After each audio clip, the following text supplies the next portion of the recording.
Hi అండి అందరికీ welcome back to my channel Telangana వంటలు బీబీకే.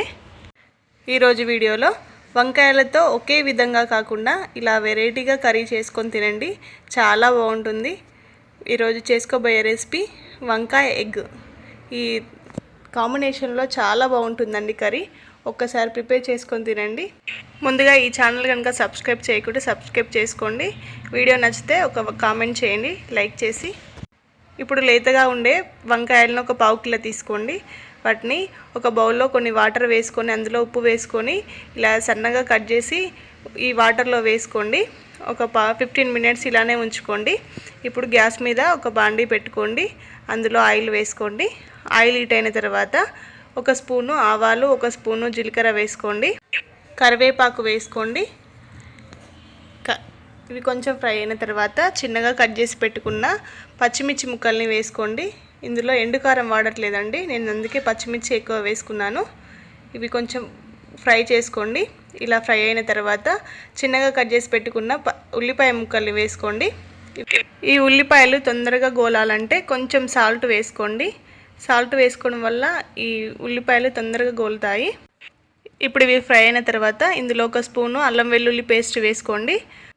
ఒక స్పూను పసుపు కూడా వేసుకొని ఇవి కొంచెం పచ్చివాసన పోయేంత వరకు వేంపుకోండి.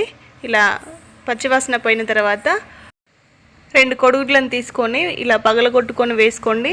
ఇలా వేసిన తర్వాత కలుపుకోకండి, వెంటనే కలుపుకుంటే స్మెల్ అనేది వస్తుంది, ఈ ఎగ్ స్మెల్ అనేది వస్తుంది. ఇలా కలుపుకుండా అలానే మూత పెట్టుకొని ఫ్రై చేసుకోండి.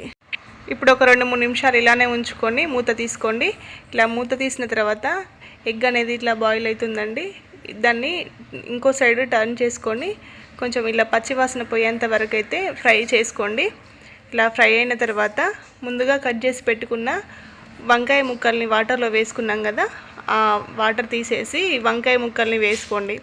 ఇలా వేసుకొని గ్యాస్ని లో ఫ్లేమ్లో పెట్టుకొని ఈ పొడి చేసుకున్న ఎగ్ను వంకాయలకు మొత్తం కలిసేటట్టు కలుపుకోండి. ఇలా మంచిగా కలుపుకొని మూత పెట్టుకొని ఒక 10 నిమిషాలు గ్యాస్ని లో ఫ్లేమ్లో పెట్టుకొని ఉడికించుకోండి. 10 నిమిషాల తర్వాత మూత తీసుకొని ఒకసారి కలుపుకోండి. ఇలా కలుపుకొని రుచికి సరిపడా సాల్ట్ వేసుకోండి. ఇందులో ఒక అర స్పూను జీలకర్ర మెంతుల పౌడర్ వేసుకోండి. వేసుకొని ఒకసారి మొత్తం వీటికి పట్టేటట్టుగా కలుపుకొని మరొక 5 నిమిషాలు సిమ్లో పెట్టుకొని కుక్ చేసుకోండి. ఇలా కుక్ అయిన తర్వాత చిన్నగా కట్ చేసుకున్న కొత్తిమీరను వేసుకొని ఒక్కసారి కలిపి ఒక్క నిమిషం ఇలానే గ్యాస్ మీద ఉంచి గ్యాస్ ఆఫ్ చేసుకోండి. ఇంతే, ఇలా చేసుకున్నారంటే వంకాయ ఎగ్ కర్రీ రెడీ అయినట్టేనండి. చాలా బాగుంటుంది, టేస్ట్ మాత్రం. ఒక్కసారి ఇలా ప్రిపేర్ చేసుకొని తినండి. ఈ వీడియో నచ్చినట్టయితే ఒక లైక్ చేయండి, షేర్ చేయండి, ఛానల్ని సబ్స్క్రైబ్ చేసి పక్కనున్న బెల్ ఐకాన్ని క్లిక్ చేయండి. అది క్లిక్ చేయడం వల్ల నేను పెట్టిన వీడియోలన్నీ నోటిఫికేషన్ రూపంలో మీకు వస్తాయండి.